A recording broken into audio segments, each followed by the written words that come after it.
আসসালামু আলাইকুম রহমতুল্লাহ।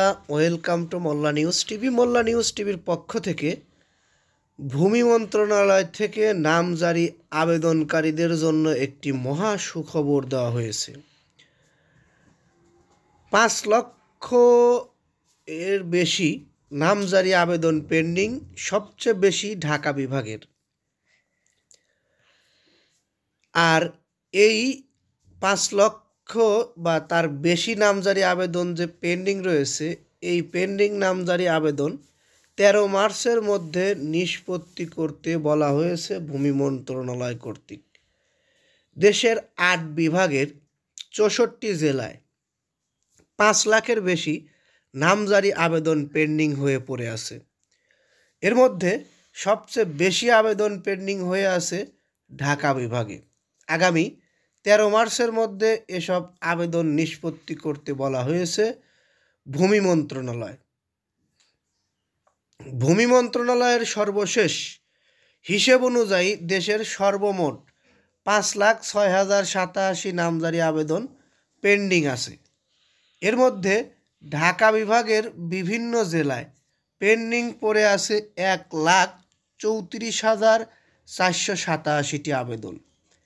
এ তালিকায় খুলনায় 82,918টি আবেদন, চট্টগ্রামে 78,805টি, রাজশাহীতে 66,300টি, রংপুরে 52,580টি, ময়মনসিংহে 37,384, বরিশালে 29,418 এবং সিলেট বিভাগের বিভিন্ন জেলায় 24,200টি আবেদন পেন্ডিং পড়ে আছে।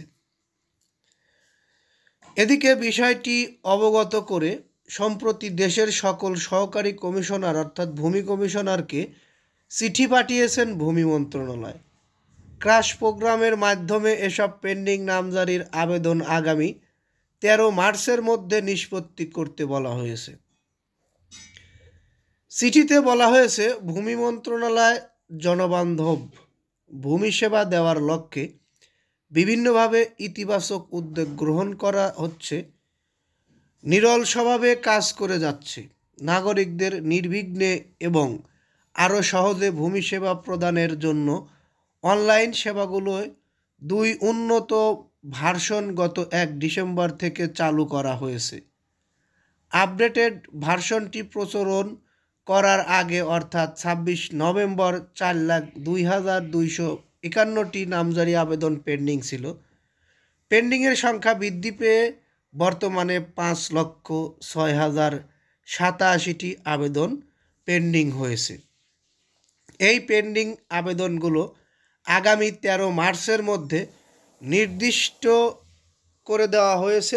আগামী 13 মার্চ, এই আগামী 13 মার্চের মধ্যেই এই নামজারি পেন্ডিং সংখ্যাগুলো জিরোতে আনার নির্দেশ দেওয়া হয়েছে। অর্থাৎ নতুন নামজারি আবেদন যারা করছে সেগুলো তো নিষ্পত্তি করবেই, এর সঙ্গে পেন্ডিং নামজারি আবেদন আগামী 13 মার্চের মধ্যে নিষ্পত্তি করার নির্দেশ দিয়ে আহ্বান বা অনুরোধ জানানো হয়েছে ভূমি মন্ত্রণালয় কর্তৃক।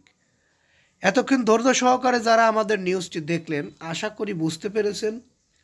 একটুও যদি ভালো লেগে থাকে, উপকৃত হয়ে থাকেন, চ্যানেলটি সাবস্ক্রাইব করে বেল বাটন অন করে রাখবেন। ভালো লাগলে অবশ্যই একটি লাইক দিবেন। যদি কোনো মন্তব্য থাকে কমেন্ট বক্সে গিয়ে মন্তব্য করবেন। পরবর্তীতে আমাদের থেকে এরকম ধরনের নিউজ পেতে বা এর থেকেও গুরুত্বপূর্ণ নিউজ পেতে অবশ্যই আমাদের চ্যানেলটি সাবস্ক্রাইব করে বেল বাটন অন করে রাখবেন। এই প্রত্যাশা রেখে এখান থেকে বিদায় নিচ্ছি। আসসালামু আলাইকুম।